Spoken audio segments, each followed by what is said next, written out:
What's up mga idol? Hinebra fans, matutuwa sa bagong balitang ito. Pero bago mo sana ipagpatuloy ang panonood mo, ay huwag mong kalimutan na mag-subscribe bilang suporta sa aking YouTube channel. Maraming salamat idol.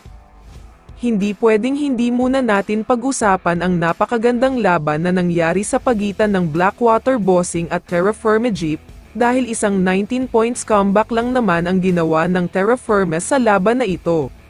Nagsimulang bumulusok ang mga players noong third quarter at nagpatuloy talaga ang init ng mga kamay nila.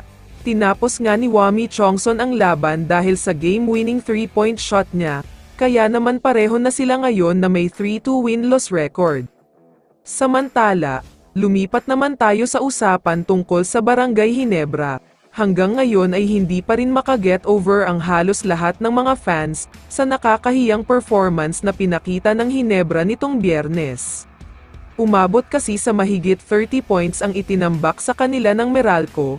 Ang mas masaklap pa dito ay tila hinahayaan lang ng mga Hinebra players na lumobo ng lumobo ang kalamangan, na wala yung never say die attitude nila. Pero wag na kayong masyadong magalit at malungkot, dahil may sobrang gandang balita na siguradong matutuwa ang lahat ng mga Hinebra fans.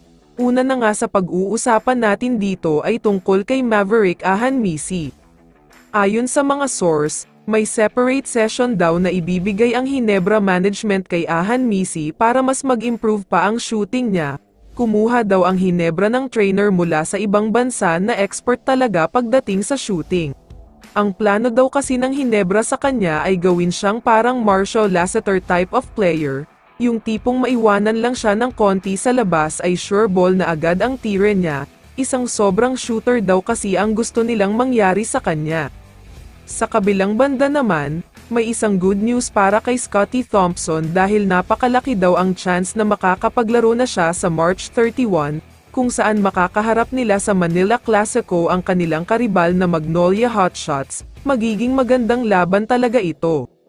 Mas magiging mataas na rin ang chance ngayon ng Hinebra manalo sa laban nila kontra sa Magnolia, dahil nga babalik na ang kanilang primary point guard at facilitator na si Scottie Thompson.